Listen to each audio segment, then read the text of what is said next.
하나님이 오늘 우리에게 주신 말씀은 로마서 11장 25절에서 36절까지의 말씀입니다. 로마서 11장 25절에서 36절까지의 말씀을 제가 봉독해 올리겠습니다.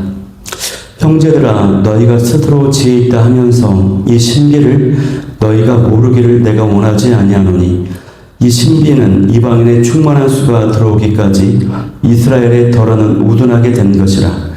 그래야 온 이스라엘이 구원을 받으리라 기록된 바, 구원자가 시온에서 오사 야곱에게서 경건하지 않은 것을 돌이키시겠고, 내가 그들의 죄를 없이 할 때에 그들에게 이루어질 내 언약이 이것이라 함과 같으니라. 복음으로 하면 그들이 너희로 말미암아 온수된 자요, 택하심으로 하면 조상들로 말미암아 사랑을 입은 자라. 하나님의 은사와 부르심에는 후회하심이 없느니라.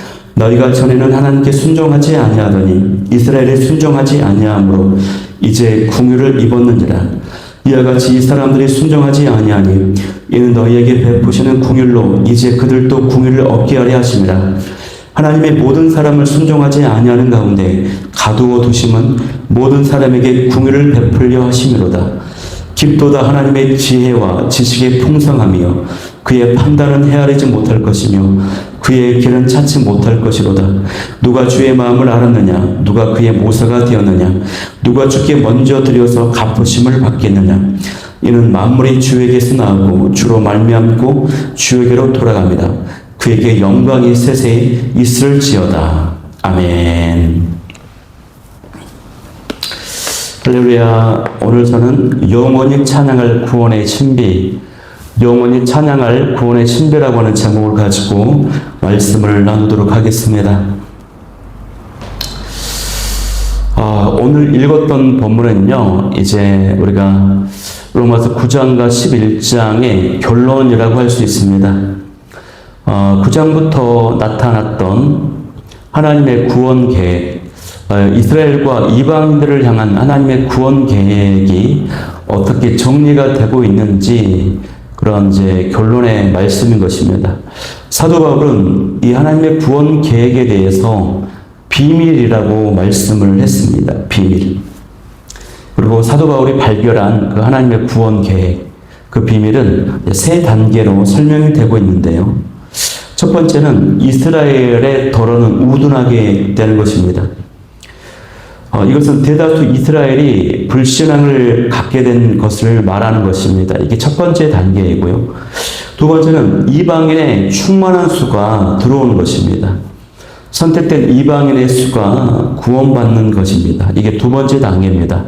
마지막 세 번째 단계는 온 이스라엘이 구원을 받는다는 것입니다.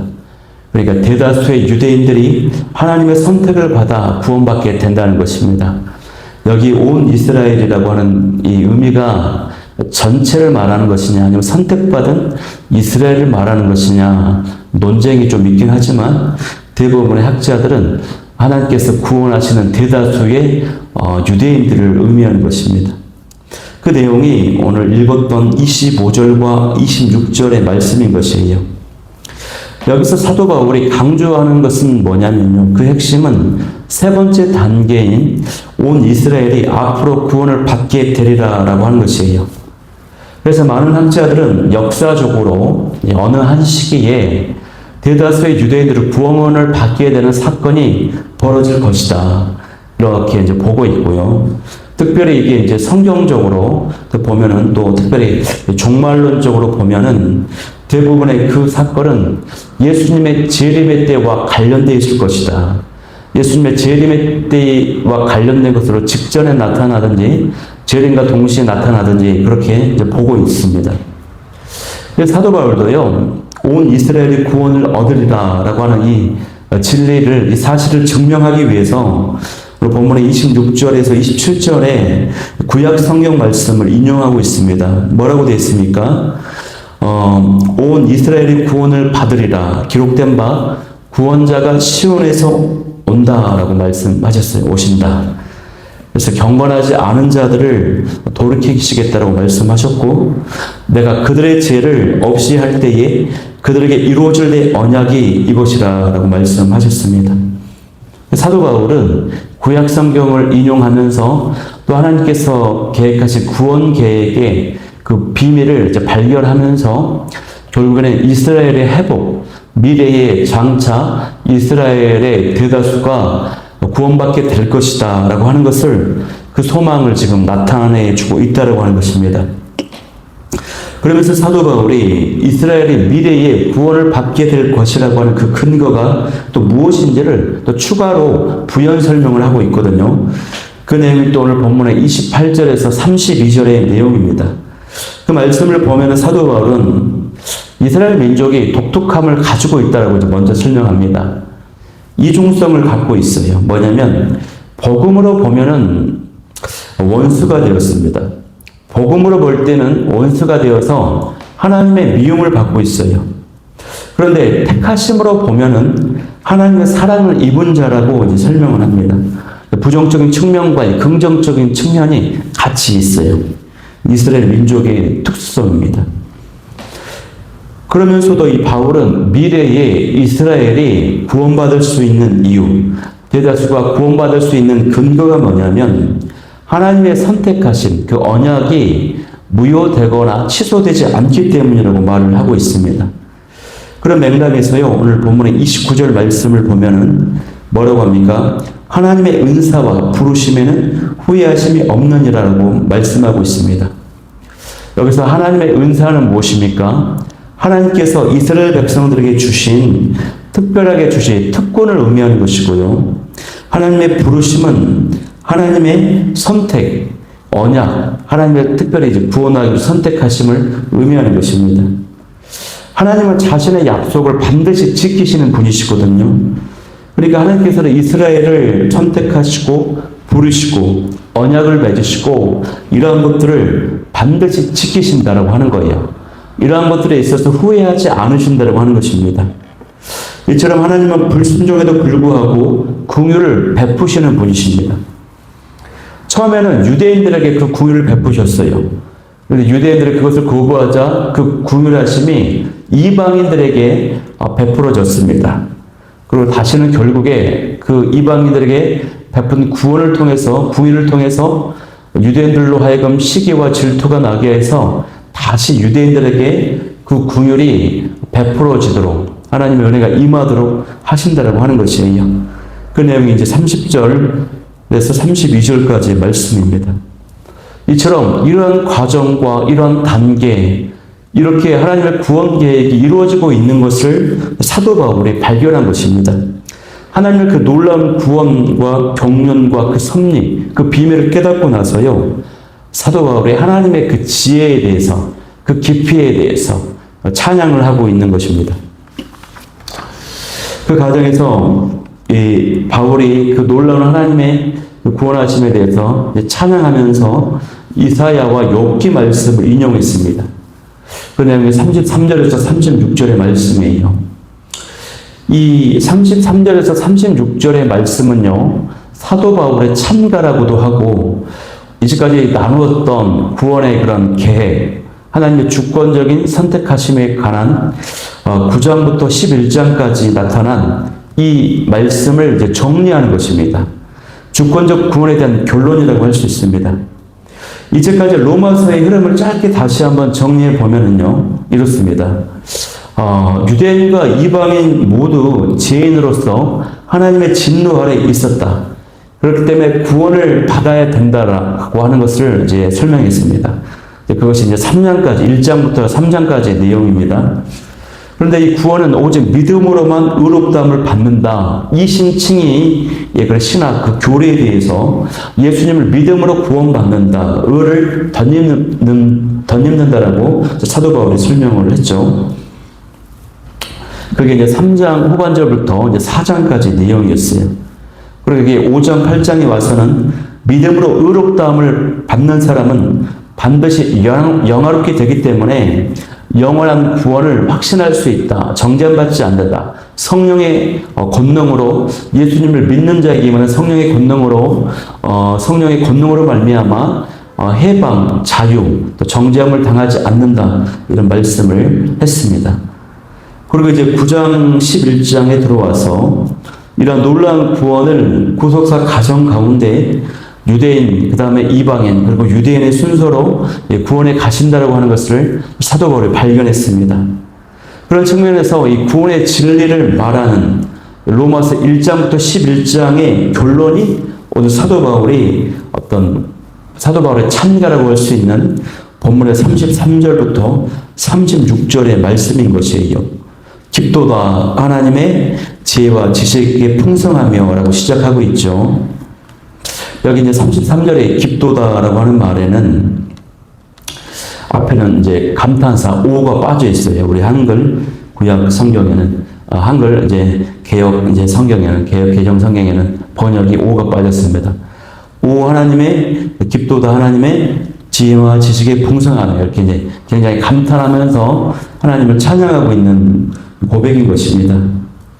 하나님의 놀라운 구원하심에 대한 인간의 반응은 당연히 오 하나님이라고 하는 감탄사로 나올 수밖에 없는 것이죠. 사도 바울은 하나님의 구원 역사에 드러나 있는 하나님의 여러 가지 신적인 속성에 헤아릴 수 없는 그 크기와 깊이와 넓이에 대해서 감동했습니다. 감격했습니다. 감탄했습니다. 그래서 이 세 가지 질문을 이제 던집니다. 하나님의 지혜와 지식과 그 풍성함에 대해서 감탄하고 감격하며 찬양한 다음에 세 가지 질문을 던졌는데 그게 뭐냐면 34절에 누가 주의 마음을 알았느냐? 누가 그의 모사가 되었느냐? 누가 주께 먼저 드려서 갚으심을 받겠느냐? 이런 이제 질문을 하는 것입니다. 이 질문도 이제 구약 성경을 인용한 것인데 첫째와 둘째 질문은 이사야 40장 13절 말씀을 인용한 것이고 세 번째 질문은 욥기서 41장 3절 말씀을 인용한 것입니다. 이사야 40장 이 기록을 보면요. 이 말씀은 포로기의 그런 가정을 마치고 회복될 날을 노래하면서 회복시키시는 하나님의 지혜와 그 구원 계획에 대해서 그 구원의 위대하심에 대해서 찬양하는 기록이라고 할 수 있습니다. 그때는 이제 선지자적인 구약의 선지자적인 관점과 마음을 가지고 고백하는 것이에요. 마찬가지로 사도 바울이 그런 선지자적인 어떤 마인드와 관점을 가지고 이스라엘의 회복에 대해서 미래에 나타날 이스라엘의 회복을 기대하면서 찬양을 하고 있는 것입니다. 욥기서 인용 구절도 마찬가지로 하나님의 그 크심과 위대하심에 대해서 그 높은 깊고 넓은 풍성한 지혜에 대해서 찬양을 하고 있어요. 만물을 창조하신 하나님의 그 만물의 회복을 계획하시고 만물로부터 영광을 받으실 것을 찬양하는 내용이 욥기서 41장 3절의 내용인 것입니다. 이건 역시도 구약 성경의 선지자적인 영성과 관점을 가지고 구약 성경의 전통을 가지고 사도 바울이 지금 선언을 하고 있는 것입니다. 세 가지 질문 역시 33절에 나타난 하나님의 성품과 하나님의 생각과 하나님의 행동의 그 깊이와 넓이와 풍성하심에 대한 감탄을 설명하고 있는 것이에요. 여러분, 누가 하나님의 마음을 알았느냐라고 하는 것은 아무도 하나님의 판단을 헤아릴 수 없다라고 하는 것입니다. 왜 하나님이 어떤 사람을 구원하시고 어떤 사람을 구원하지 않으시는지 그 이유를 알 수 없다라고 하는 것이에요. 이게 하나님의 지식입니다. 하나님의 지혜입니다. 이 구원하심은 하나님의 절대 주권적인 자유로운 선택에 따라 이루어지는 것이에요. 하나님의 그 지식, 그 지혜가 그 깊이와 넓이와 풍성함을 우리 인간으로서는 헤아릴 수가 없어요. 또 누가 하나님의 모사가 되었느냐라고 하는 것은요. 이 모사가 무엇입니까? 전략가, 전술가, 또 조언해주는 사람이잖아요.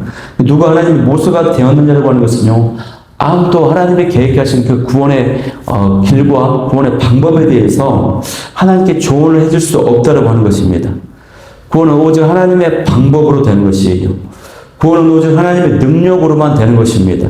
아무도 사람의 어떤 그 누구의 자기의 방법으로 구원받을 수가 없는 것이에요. 또 누가 주께 먼저 드려서 갚으심을 받겠느냐라고 하는 것도 그 누구라도 하나님께 뭔가를 드리거나 하나님께 조건을 제시한다거나 어떤 협상을 해서 하나님의 그 구원 계획을 바꿀 수 없다라고 하는 것입니다. 그 구원을 그런 방식으로 얻거나 바꿀 수 없다고 하는 뜻이에요. 그래서 이 세 가지 질문은 앞서 말한 하나님의 지식과 지혜와 그 풍성함에 대응되는 연관되어 있는 질문이라고 할 수가 있습니다. 그래서 사도 바울이 결국 하나님의 절대 주권에 대해서 영원히 찬양을 드리고 있는 고백을 하고 있는 것입니다. 그 구절이 36절의 말씀입니다. 우리가 살펴보았던 11장, 9장부터 11장, 전체적으로 1장부터 11장의 마지막 결론 36절. 이는 만물이 주에게서 나오고 주로 말미암고 주에게로 돌아갑니다. 그에게 영광이 세세히 있을지어다. 아멘. 아멘. 여러분, 그래서 사도 바울이 깨달은 그 고백이 뭡니까? 그것은 하나님께서는 역사의 주관자가 되시고 역사의 주인이 되신다고 하는 겁니다. 또 역사는 하나님께서 정하신 목적을 향해서 나아간다고 하는 것이에요. 우리로서는 다 알 수 없고 이해할 수 없는 것들이 이 구원의 문제에 담겨져 있다고 하는 것입니다. 여러분, 구원의 문제뿐만이겠습니까? 우리가 겪고 있는 어떤 많은 사건과 상황과 문제들, 이런 것들을 우리 인간의 지식과 경험으로는 능력으로는 이해할 수 없는 일들이 너무나도 많아요. 우리가 알 수 없고 이해할 수 없기 때문에 우리는 그것을 때로는 신비라고 표현을 합니다. 또 그것은 창조주 하나님으로부터의 주권과 섭리와 경륜인 것입니다. 하나님의 절대 주권, 하나님이 온 우주 만물을 운행하시고 다스리시는 하나님의 섭리, 경륜이에요. 우리 인간의 힘으로는 이해할 수가 없어요. 알 수가 없어요.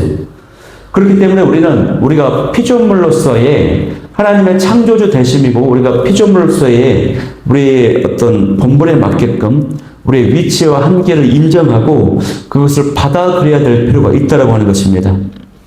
그런데 분명한 것은요, 우리가 이해할 수 없고 다 알 수 없지만 하나님은 그런 모든 과정을 통해서 하나님께서 하나님의 계획과 뜻과 섭리를 이루어 가신다고 하는 사실입니다.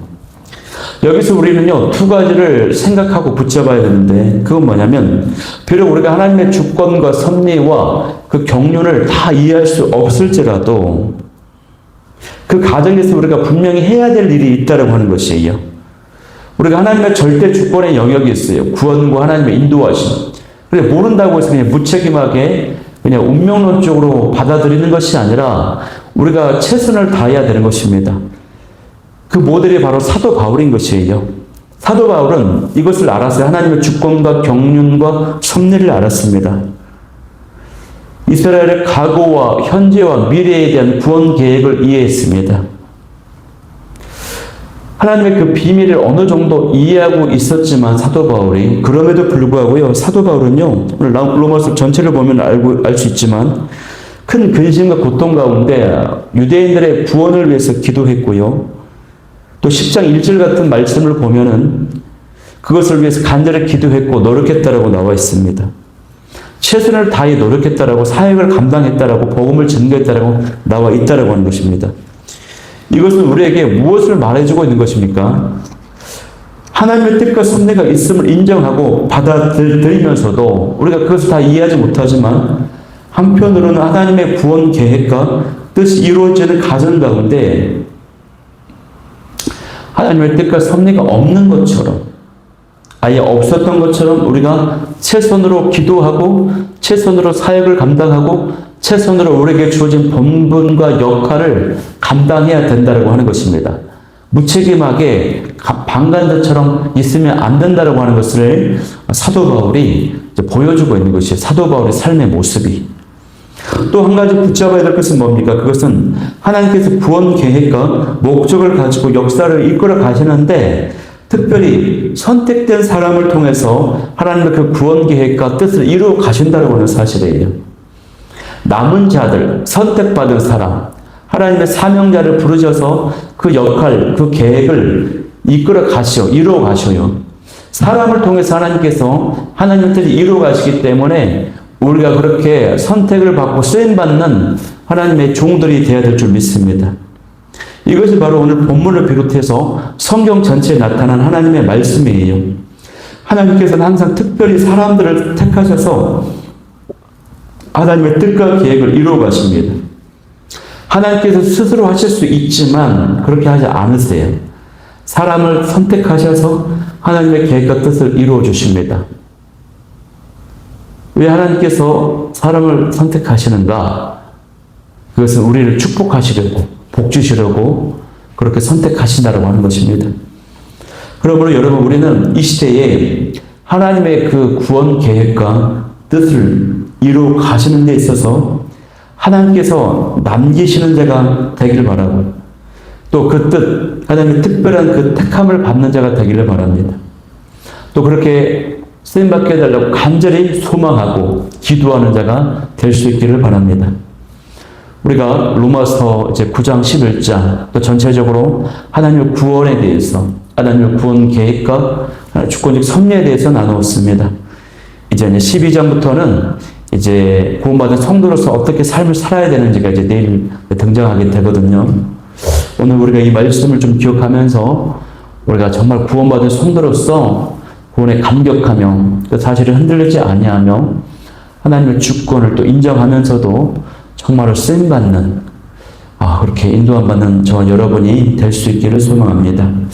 오늘 말씀 붙잡고 기도하기를 원하는 기도 제목 3가지. 첫 번째요, 구원에 대한 하나님의 지혜와 지식의 부여함에 감격하며 영광을 돌리게 하여 주옵소서. 두 번째는 하나님의 절대 주권을 인정하는 가운데서도 사도 바울처럼 나의 본분과 역할에 최선을 다하게 도와주옵소서. 세 번째는 하나님의 구원 계획을 위해서 쓰임받는 남은 자, 선택받은 자, 하나님의 사명자가 되게 하여 주옵소서. 이 기도 제목 가지고 함께 나아가도록 하겠습니다.